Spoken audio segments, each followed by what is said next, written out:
Between 2019 and 2021, a team from the Gloucestershire Wildlife Trust trapped 35 wild pine martens in the Scottish Highlands, fitted each one with a radio collar, drove them 600 miles south, and released them into the Forest of Dean, an ancient woodland on the English-Welsh border that had not seen a pine marten in over 160 years. The animals were elusive, nocturnal, and roughly the size of a house cat. Most people in the surrounding communities never saw one, but something in the forest started changing almost immediately. Within months, grey squirrels in the Forest of Dean began altering their behavior.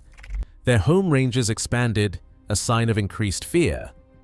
Grey squirrel remains began appearing in pine marten droppings, roughly 14% of their diet. And in Scotland and Ireland, where pine martens had recovered decades earlier, the pattern now beginning in England had already played out to its conclusion. Grey squirrel populations had collapsed, and native red squirrels, a species retreating across Britain for over a century, had begun reclaiming territory they had not occupied in generations. This is not a story about a cute predator in a pretty forest. This is the story of a 150-year ecological war between two squirrel species, one native and one invasive, that has driven Britain's red squirrel to the edge of extinction. A report published by Natural England in April 2026 stated in unambiguous terms that under a do-nothing scenario, red squirrels will disappear from mainland England within 25 years, and the pine marten may be the only card left to play. This is the full story, from the Victorian introduction that started the invasion, to the scientific discovery that one native predator terrifies grey squirrels but leaves red squirrels untouched, to what is happening right now in the Forest of Dean as 35 translocated hunters begin reshaping the balance of an English woodland. Every claim in this video is sourced from the Natural England Red Squirrel Recovery Strategy, published April 2026. The Sheehy and Lambin peer-reviewed study in Proceedings of the Royal Society B, and the Gloucestershire Wildlife Trust's Pine Marten Monitoring Programme. This is not guesswork. This is what the population models and the field data actually show. But before you can understand why 35 pine martens matter, you need to understand the scale of the disaster they have been sent to fix. Americans know the grey squirrel. It is the common squirrel of every city park, every college campus, every backyard bird feeder from Maine to California, familiar, abundant, and essentially harmless in its home range, where predators and competitors have evolved alongside it for millions of years. In Britain, the grey squirrel is a catastrophe. Grey squirrels were first introduced to England in 1876, when a wealthy landowner released a small number at Henbury Park in Cheshire. More releases followed at country estates across the country. They were fashionable imports, curiosities for private grounds. Grey squirrels are larger, more aggressive, and more adaptable than native red squirrels. They can digest acorns that reds cannot. They outcompete reds for food, nesting sites, and territory.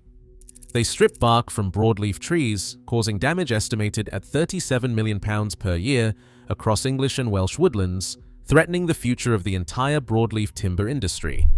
And they carry squirrelpox virus, harmless to greys, almost always fatal to reds.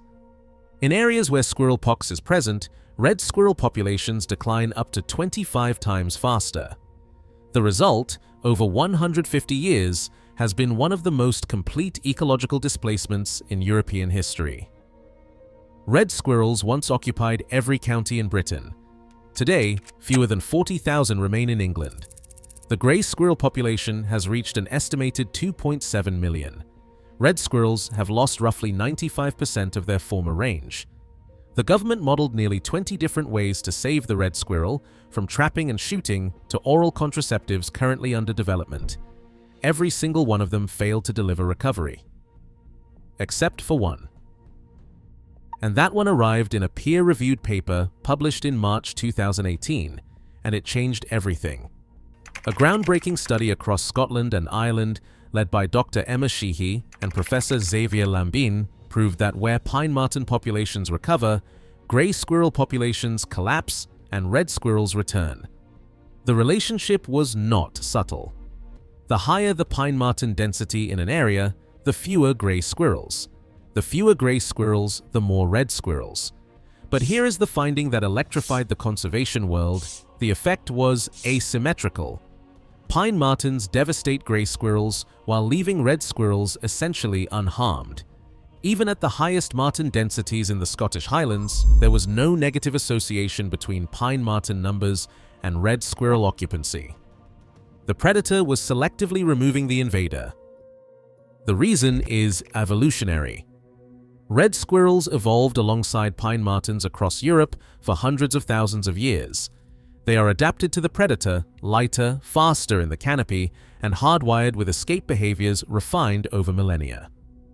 Gray squirrels evolved in eastern North America, where no equivalent arboreal predator exists. They are what ecologists call predator naive. They spend more time on the ground, where martens can catch them. They are heavier and clumsier in the thin outer branches where red squirrels escape. They simply do not know how to respond to a hunter they have never encountered in their evolutionary history. For Americans, the parallel is direct. This is the same dynamic that plays out when invasive rats arrive on Pacific Islands, where native birds have no experience with mammalian predators. The native species is wiped out because it never learned to be afraid. In Britain, the pine marten flips that script. The native keeps its evolved defenses, and the invader, America's most familiar backyard animal, is the one that cannot cope. Later in this video, you will see whether that mechanism is now replicating in the Forest of Dean. The early data is exactly what the model predicted.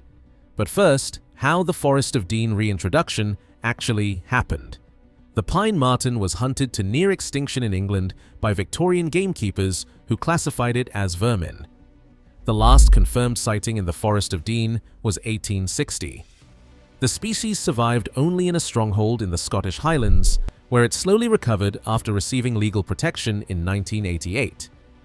In Wales, it was functionally extinct until the Vincent Wildlife Trust translocated 51 martens from Scotland between 2015 and 2017, establishing a breeding population.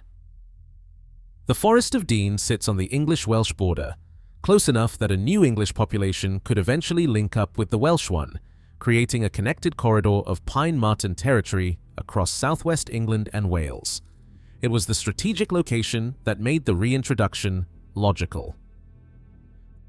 35 pine martens were released in 2 phases. Each was radio-collared and tracked daily. By spring 2020, the team confirmed the first wild-born pine marten kits in England in over a century. By 2022, the population was estimated at just over 40 animals, with at least 4 confirmed litters. The martens were staying, breeding, and beginning to disperse into neighboring counties. And that is where the story gets truly interesting. Early monitoring data from the Forest of Dean are tracking exactly the pattern the Sheehy study documented in Scotland and Ireland.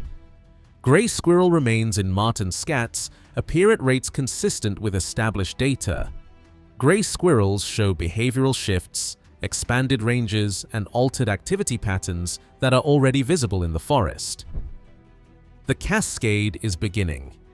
It will take years, possibly a decade, before the full picture is clear. Pine martens operate at low densities and reproduce slowly. They have only 2 or 3 kits per year. But the trajectory established over 20 years in Scotland and Ireland is unambiguous. And the Forest of Dean is the first place in England where that trajectory is being deliberately set in motion. The coverage is growing. A third reintroduction in Devon, on Dartmoor, began in autumn 2024.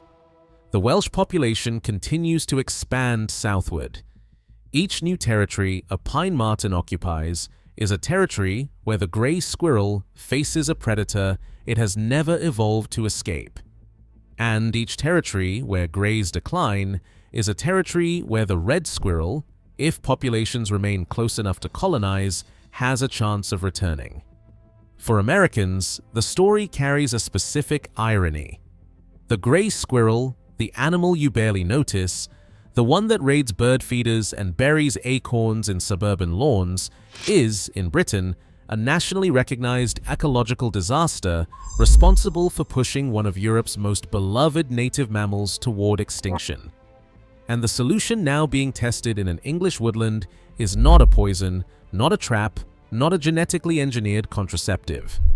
It is a native predator the size of a cat that was already there for hundreds of thousands of years before anyone removed it, doing a job that humans have spent a century failing to replicate. 35 pine martens, one ancient forest. A peer-reviewed study that revealed why this predator terrifies one squirrel species and leaves the other alone. A government report that says the red squirrel will be gone from England within 25 years without a new approach. And a population of native hunters now writing its own future across the canopy of the Forest of Dean, silently at night in the treetops, restoring a balance that humans broke and could not repair. But England is not the only place where removing a barrier is changing what happens in a landscape. In our next video, we go to Scotland, where a demolition crew cut through the biggest dam ever removed in Scottish history, a concrete wall that had blocked a river for exactly 100 years. Within weeks, Atlantic salmon, a species now classified as endangered in Britain, had access to 20 kilometers of spawning habitat that no living fish had ever reached. If you thought 35 pine martens in an English forest could change the balance, wait until you see what happens when you give an endangered species back the one thing it cannot survive without: a way home. You will not look at river conservation the same way again.